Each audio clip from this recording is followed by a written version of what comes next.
आदाब, सत श्री अकाल एंड गुड मॉर्निंग दोस्तों। मेरा नाम है एडवोकेट नीरज विश्वकर्मा। आज मैं आपके सामने एक ऐसे इशू को लेकर आया हूं जिसने पूरे मुंबई में सनसनी फैला कर रखी है। पाइपलाइन के आजू बाजू में जितने भी रहवासी रहते हैं उनका जो रिहेबिलिटेशन होना है उसका मुद्दा है। 2006 में जनहित मंच द्वारा एक PIL दाखिल हुआ गया था। PIL यानी जनहित याचिका। इस PIL में कहा गया है कि हमारे मुंबई के जो पाइपलाइन है, इस पाइपलाइन के आजू बाजू में और ऊपर बहुत सारे झुग्गी झोपड़ियाँ आ गई है। और उन्होंने ये जो बात कही है, ये माहिम का जो पाइपलाइन है वहाँ पर देखकर कही गई है। माहिम के पाइपलाइन पे वहाँ पर लोग खुलेआम उस पाइपलाइन के आसपास और उस पाइपलाइन के ऊपर शौचालय करते थे। लेकिन क्या यह बात पूरे मुंबई के लिए लागू होता है? और उन्होंने ये सोचते हुए एक PIL दाखिल कर दिया और उसमें लिखा गया है कि कंटामिनेशन होने के कारण अगर कहीं पे भी पाइपलाइन का लीकेज होता है, फूटता है, तो कंटामिनेशन होने के कारण पूरी की पूरे मुंबई जो रहवासी है उनका इससे बीमारी होने के चांसेस है। इसके अलावा ये भी कहा गया था उस PIL में कि जो सिक्योरिटी सिस्टम है इन पाइपलाइन को बचाने के लिए वो कुछ भी नहीं है। इस वक्त मैं साकीनाका मेट्रो स्टेशन के नीचे खड़ा हूं। आप देख सकते हैं और मैं पाइपलाइन के ठीक ऊपर खड़ा हूँ। पाइपलाइन से केवल 2 फीट ऊपर ये कॉलोनी बनाया गया है। ये मेट्रो स्टेशन का काम 2011 में चालू हुआ था और जो BMC का और हाईकोर्ट का ऑर्डर है वो 2009 की बात है। अगर हाईकोर्ट का ऑर्डर 2009 में दिया है तो ये कॉलोनी 2011 में बनाने के लिए इनको परमिशन कैसे मिला गया? इस वक्त मैं साकीनाका से काजूपाड़ा जाती हुई पाइपलाइन के यहाँ पर खड़ा हूँ। जैसा कि आप देख सकते हैं पूरी की पूरी पाइपलाइन है, लगभग पूरी की पूरी ज़मीन के अंदर जा चुकी है और ऑलमोस्ट 100% ऑफ पाइपलाइन ज़मीन के अंदर है। तो क्या यहाँ पे भी सेफ्टी और सिक्योरिटी का मुद्दा जायज़ है? जो माहिम के पाइपलाइन के यहाँ पर है, जहाँ पे लोग वहाँ शौचालय करते हैं, क्या वही मुद्दा यहाँ पे भी लागू होता है? आप देख सकते हैं यहाँ पे बिल्डिंग का काम चालू है और उसी के बाजू में BMC की एक इमारत है और उसके बाजू में कावेरी बिल्डिंग है। अगर ये हाईकोर्ट का जजमेंट 2009 में आया था तो उसके बाद इन सभी बिल्डिंगों को परमिशन मिला तो मिला कैसे? ये एक बहुत बड़ा सवाल है। अगर 10 पाइपलाइन के दोनों तरफ 10-10 मीटर पे हम लोगों को कोई डेवलपमेंट नहीं कर सकते तो बिल्डिंगें बनाने का परमिशन इन्हें कहाँ से मिला और कैसे मिला? ये एक बहुत बड़ा सवाल है और लोगों का कहना है कि ये सभी सवाल BMC ने कंसीडर नहीं किया है। सिर्फ उन्होंने इन लोगों को ही नोटिस दिया है और किसी भी बिल्डिंगों को नोटिस नहीं दिया है। इस वक्त मैं सत्यनगर भाजी मंडी यानी सत्यनगर भाजी मार्केट में खड़ा हूँ। आप देख सकते हैं कि कहीं भी हम लोगों को पाइपलाइन नज़र नहीं आ रहा है।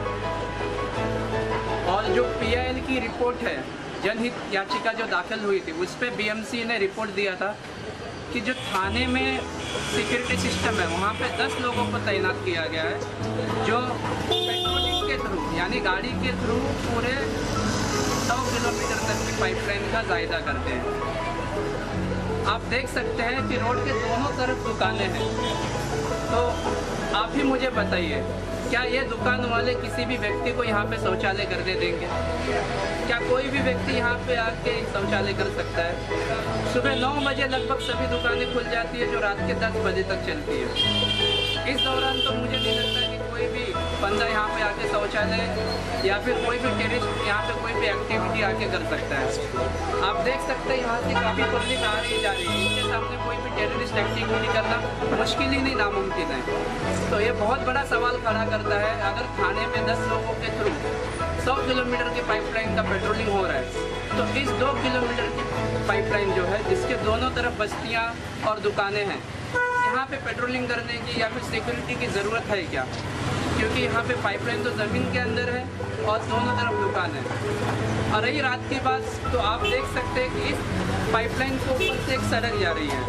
रात के समय BMC और हमारे पुलिस ऑफिसर यहाँ पे कोई भी व्यक्ति तैनात कर सकते हैं पेट्रोलिंग के लिए, जो रात को 10 से लेकर सुबह 6 बजे तक पेट्रोलिंग कर सकते हैं, जैसे कि वो थाने में किया करते हैं और करते आ रहे हैं। तो उनकी ये भी प्रॉब्लम सॉल्व हो सकती है। तो ये बहुत बड़ा इशू है जो यहाँ के लोगों को आजकल डराया धमकाया जा रहा है कि हम लोग आपको नोटिस दिए हैं, हाई कोर्ट का ऑर्डर है, आपको ये जगह खाली करना होगा। इसी के साथ मैं आपको आगे की तरफ लेके चलता हूँ जहाँ पे कई दुकानें और कई बिल्डिंग्स हैं जो अनधिकृत बिल्डिंग है, दुकानें हैं जो पाइपलाइन के 10 मीटर के अंदर आ चुके हैं और उनको कोई भी नोटिस नहीं दिया गया है। इस वक्त मैं श्री जगन्नाथ मंदिर के यहाँ पे खड़ा हूँ। पूरे मुंबई में श्री जगन्नाथ मंदिर जो है ये काफ़ी आस्था की जगह है और रथ यात्रा के दिन पूरे मुंबई से यहाँ पे हजारों लाखों लोगों में संख्या यहाँ पर आते हैं रथ यात्रा के दौरान। ये मंदिर भी पाइपलाइन से लगा हुआ है और बना हुआ है। आप देख सकते हैं कि क्या आपको कहीं पर कोई पाइपलाइन नज़र आ रहा है? यहाँ पे आपको कोई पाइपलाइन नहीं नज़र आएगा। तो फिर यहाँ पे भी पाइपलाइन कटिंग क्यों? इस पूरी प्रक्रिया के दौरान एक बात सबसे बड़ी है, साकीनाका से लेकर काजूपाड़ा तक ये पूरी जो ज़मीन है ये प्राइवेट लैंड पे आती है। यानी ये कलेक्टर की ज़मीन नहीं है, बीएमसी की ज़मीन नहीं है, एक प्राइवेट लैंड है। इस ज़मीन का कोई नहीं तो कोई तो शख्स मालिक है।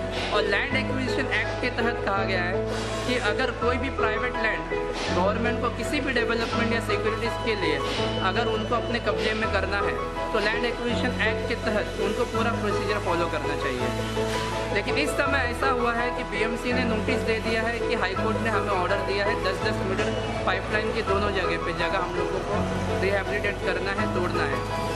लेकिन क्या लैंड एक्विजिशन एक्ट का प्रोसीजर फॉलो किया गया है? क्या लैंड एक्विजिशन एक्ट के तहत इन लोगों को कंपनसेशन की बात कही गई है? कंपनसेशन की बात पर आएंगे तो यहाँ पे दोनों तरफ दुकानें हैं जिसकी मार्केट वैल्यू आज के समय मुंबई में साकीनाका मेट्रो स्टेशन और एयरपोर्ट से बाजू में लगते हुए सब, तो जिसकी मार्केट वैल्यू बहुत ज़्यादा है। क्या इन लोगों को ऐसे बाज़ार या फिर ऐसी जगह पे शिफ्ट किया जाएगा जहाँ पे उसकी मार्केट आज की मार्केट वैल्यू की जितनी है और उसका कंपनसेशन अगर दे तो उसका वैल्यूएशन के तहत उस मार्केट वैल्यू की जितनी कीमत है या फिर उससे ज़्यादा इनको कीमत दी जाएगी? ये बहुत बड़ा सवाल है क्योंकि ऐसा कहा जा रहा है कि जितने भी दुकान वाले हैं इन सभी लोगों को माहौल गांव में शिफ्ट किया जाएगा जहाँ पे ना तो कोई बाज़ार है और ना ही कोई मार्केट है। ऐसे समय में पिछले 20 सालों से 25 सालों से पिछले 40 सालों से जहाँ यहाँ पे बिज़नेस कर रहे हैं, कई लोगों की पीढ़ियाँ जा चुकी है, बिज़नेस सेट करने के लिए अपनी ज़िंदगी उन्होंने गंवा चुकी है। ऐसे समय में इन सभी लोगों को यहाँ से शिफ्ट करके कहीं और शिफ्ट किया जाएगा जहाँ पे बिज़नेस सेट करने में ही इन्हें कम से कम 5 से 10 साल लग जाएंगे। तो क्या ये 5 से 10 सालों का मुआवजा भी इनको मिलेगा? और मिलेगा तो कितना? क्योंकि बीएमसी की नोटिस तो सिर्फ इतना कहती है कि आप लोगों को यहाँ से हटना है, हम लोग डिमोलिश कर देंगे, लेकिन इसमें कंपनसेशन या फिर लैंड एक्विजिशन एक्ट का प्रोसीजर फॉलो करने का कहीं भी कोई भी लिखित हम लोगों को नोटिस नहीं दिया गया। तो ये बहुत बड़ा इशू और ये बहुत बड़ा अन्याय यहाँ के लोगों के साथ किया जा रहा है। और मैं चाहता हूँ कि सभी की सभी सरकारें, चाहे वो स्टेट गवर्नमेंट हो या बीएमसी या फिर मुंबई पुलिस, सभी की सभी इस मुद्दे पर आए, इस पर डिस्कस करें और एक फाइनल डिसीजन निकालें। इस वक्त मैं साकीनाका के कृष्णा नगर इलाके में खड़ा हूँ। आप देख सकते हैं यहाँ पे कुछ मेडिकल हैं और यहाँ पे कुछ डॉक्टरों का क्लिनिक भी है। और कहा जा रहा है कि यहाँ पे जो 10 मीटर के पाइपलाइन के अंदर जितने भी लोगों का रिहेबिलिटेशन किया जाएगा, इन सभी लोगों को माहौल गांव में शिफ्ट किया जाएगा।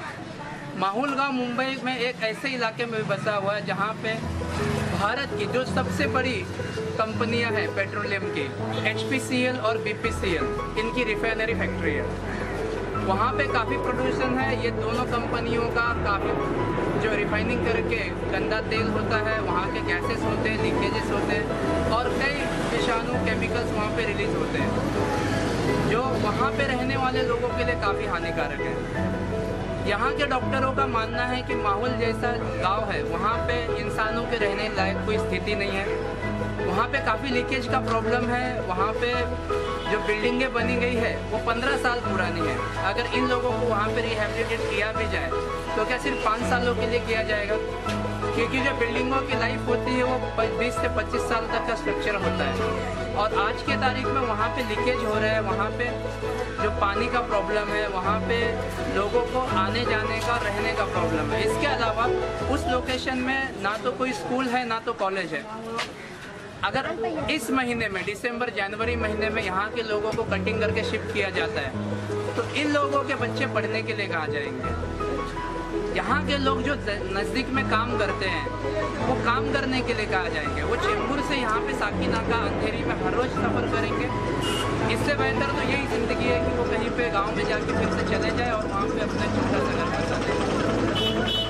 और सबसे बड़ी जो बात है, ये जो नोटिस आज इनको दी गई है 2009 में हाई कोर्ट के जजमेंट के बाद, यहाँ पर पाइपलाइन से सटे हुए जितने भी लोग हैं वो 30-40 साल पहले मुंबई में आए हैं। ये तो थे अनपढ़, इन्हें पेपर और कानूनी कार्रवाई पता नहीं थी। उस समय यहाँ पे जंगल हुआ करता था, सभी लोगों ने अपने अपने हिसाब से यहाँ पे घर झोपड़े दुकानें बना ली गई। तो क्या उस समय महाराष्ट्र गवर्नमेंट, हमारे बीएमसी शासन जो 100 साल के लगभग पुरानी है, हमारी मुंबई पुलिस, ये सब सो रहे थे?